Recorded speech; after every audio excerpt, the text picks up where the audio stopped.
4 fatos que provam que Bolsonaro nunca planejou golpe algum. O quê? O Bozo quis fazer golpe sim, está nos jornais. Teve a minuta do golpe, a tentativa de tomada de poder do dia 8 de janeiro, são todos golpistas. Não houve golpe algum, a tal minuta do golpe era um documento sem assinatura e é questionável se era golpe. E o que ocorreu no dia 8 de janeiro foi um vandalismo que não tem como ter sido tentativa de golpe de Estado, já que não tinha armas nem apoio dos militares. Golpista! Bem-vindos ao canal Fatos Conservadores. Meu nome é Walter, sou escritor cristão conservador e estou aqui para conservar os fatos e destruir as narrativas. Os fatos apresentados aqui são feitos do ponto de vista de um cristão conservador, mas todas as pessoas serão respeitadas, desde que defendam educadamente seus pontos divergentes. Dado o aviso, vamos ao vídeo. Depois de dar espaço demais pro careca que acha que é imperador, melhor suavizar um pouco as coisas falando de gente realmente importante e bacana. Sim, o nosso Bonorinho. Segundo a esquerda, ele está pensando em fazer um golpe nesta foto, pode confiar. Uma das narrativas mais ridículas e mentirosas que a esquerda e seus asseclas da extrema imprensa e seus peões isentões fizeram durante todos estes anos foi alardear que Bolsonaro queria fazer um golpe, que era golpista, que estava com um projeto de poder, blá blá blá blá, etc. Mas passou o tempo e nunca houve golpe algum. Aí resta a eles forçar a barra e dizer coisas do tipo: o careca não deixou, por isso que ele não conseguiu.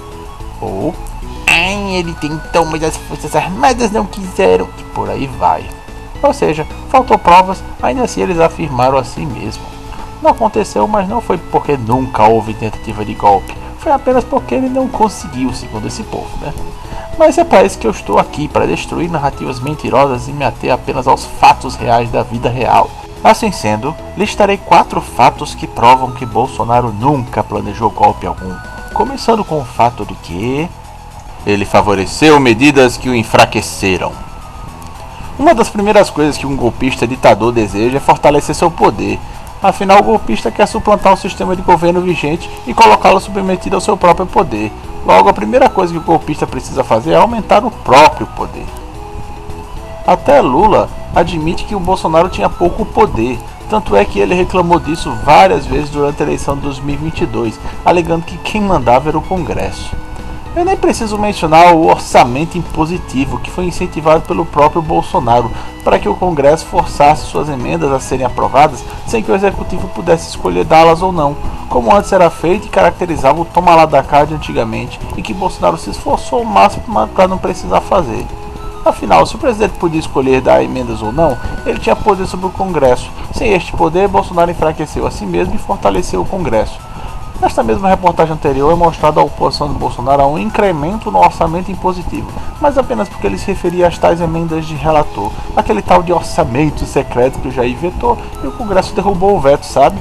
Afinal, Bolsonaro diminuiu seu poder e deixou o Congresso aumentar seu poder, mas para tudo tem limite, né? Ou seja, o Jair deixou o Congresso crescer seus poderes até um certo ponto, ao invés de aumentar os seus. E isso quando não menciona o fato do STF ter crescido seu próprio poder e ter reduzido ainda mais o do Jair. O que só mostra que o Bolsonaro não só diminuiu o próprio poder, como ainda teve os outros dois poderes usurpando mais do seu poder. Então, como o Bolsonaro estava planejando o golpe sendo o único mais enfraquecido? Não faz o menor sentido. E ainda deixa de fazer ainda mais sentido quando sabemos que ele diminuiu o tamanho do Estado. Sim, além de diminuir os próprios poderes, Bolsonaro também reduziu o tamanho do Estado. Uma das formas que ele fez isso foi cumprindo o que deu para fazer em relação às promessas de campanha de privatizações. Temos aqui mais uma forma de Bolsonaro de tirar poder de si mesmo. Ao entregar estatais ao controle privado, ele diminuiu sua capacidade de interferir na sociedade, tornando ainda mais difícil qualquer projeto de poder. Além disso, Bolsonaro também se esforçou para outras coisas, como diminuir regulações e empoderar pessoas em detrimento do Estado. Por exemplo, quando ele criou a Lei da Liberdade Econômica e isentou várias empresas de precisar de alvará para funcionar. Sim, através da medida provisória 881 de 2019, sancionada em 20 de setembro de 2019, várias empresas poderão ser abertas muito mais rapidamente, incentivando a economia e permitindo que o Estado interfira menos na sua capacidade de bancar o seu negócio. Ou seja, se você abriu ou foi beneficiado no seu bairro pela abertura de comércios no período de 2019 para cima, como pequenos restaurantes, padarias, pequenas lojas de departamento, tabacarias, salões de beleza e costureiras. Agradeça ao Bonorito, pois foi através dele que fazer isso ficou muito mais barato e fácil. Isso tudo enfraqueceu o poder do Estado sobre a população e fortaleceu a população em consequência, já que diminuiu a capacidade do Estado de impedir a população de empreender. E ainda tivemos para fechar com chave de ouro as iniciativas de Bolsonaro em diminuir a participação do Estado em empresas como acionistas. Diminuir a participação do Estado como acionista nas empresas privadas diminui o poder deste mesmo Estado de interferir na economia e na sociedade. Totalmente oposto ao Lula, que tentou fazer isso na mesma Vale no início de 2024, mas por causa do mercado e de Bolsonaro não conseguiu. Ou seja, Bolsonaro diminuiu o tamanho do Estado e a participação do Estado na sociedade. Onde um golpista faria isso? Mais uma vez, não faz o menor sentido. Isso é reforçado pelo fato de que ele nunca reforçou nenhum discurso de fechamento de Congresso ou STF. Não adianta forçar a barra. Bolsonaro nunca, em momento algum, disse qualquer coisa em prol de ele fechar o Congresso ou o STF durante todo o seu mandato. Ai, mas ele falou sobre fechar Congresso mais de 10 anos atrás. Eu disse durante o governo Bolsonaro, mimizento. Mas ele disse que não via nada demais os apoiadores pedirem para fechar Congresso e STF. Sim, ele falou, e não tem nada demais mesmo. Afinal, como mencionei no meu vídeo anterior sobre as estranhices do Alexandre de Moraes, não há crime algum em querer coisas fora da Constituição. Afinal, por exemplo, a marcha da maconha é autorizada pelo STF, mesmo portando maconha sendo crime no Brasil. Bolsonaro só falou em liberdade de expressão. Se você ainda discorda que não existe essa liberdade, então pregue que pessoas defendendo drogas, aborto e outras coisas fora da lei sejam presas. Ou só vale quando é feito por Bolsonaro? Ai, mas ele atacou o STF, xingou ministros. Então só o Bolsonaro xingou e atacou o STF. Nunca o ministro do STF fez nada contra Bolsonaro, certo? Nem eles nunca deram motivo para serem xingados e criticados, certo? Errado. Novamente, no meu artigo das estranhices do Xandão, eu mostrei diversos crimes do STF, todos contra Bolsonaro e seus aliados. Temos ainda o STF usurpando poderes do Executivo e até do Congresso, chegando ao ponto de um dos STF chamar o STF de poder moderador, o que não existe em nossa Constituição. E como se não bastasse isso, os ministros do STF já xingaram Bolsonaro direta ou indiretamente várias vezes. Veja só alguns exemplos. Aqui, Barroso do STF chama Bolsonaro de burro e com pouca civilidade, selvagem. Mas a reportagem chama isso de críticas de Barroso contra Bolsonaro, não chama de ataque nem de ofensa.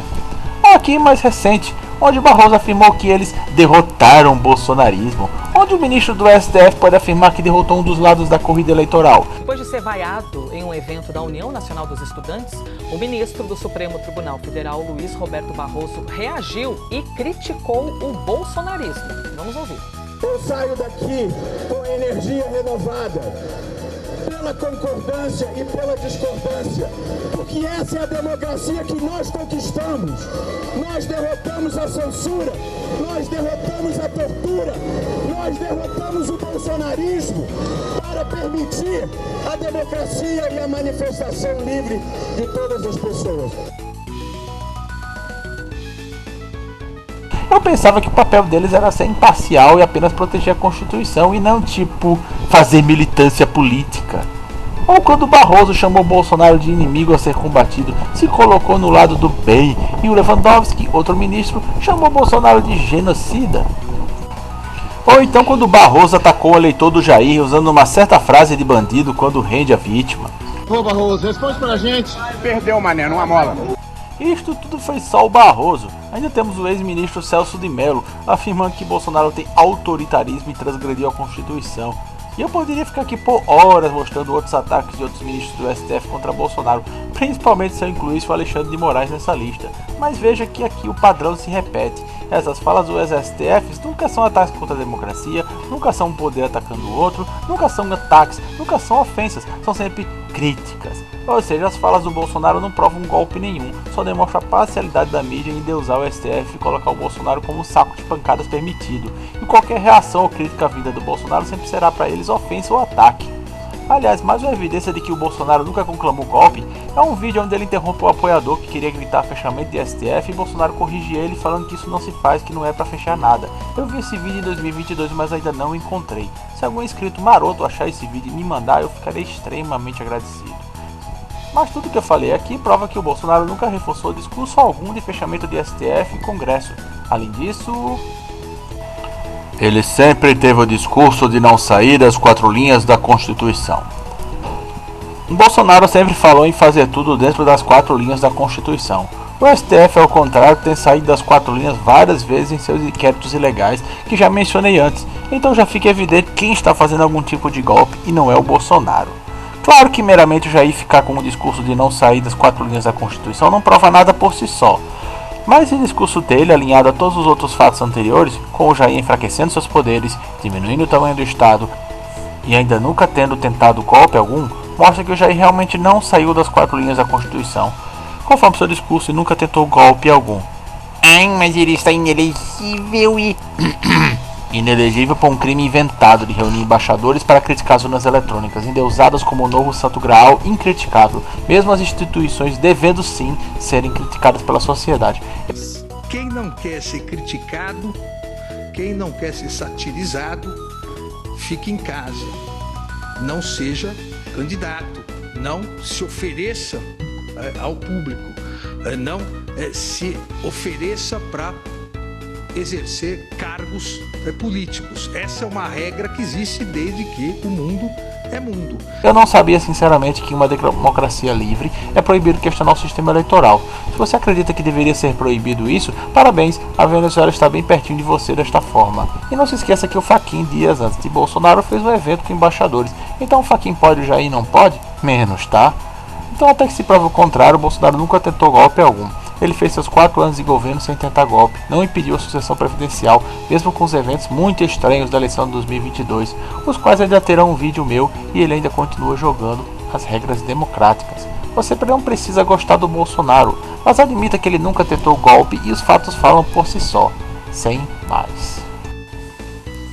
E muito obrigado por ter assistido o meu vídeo até o fim.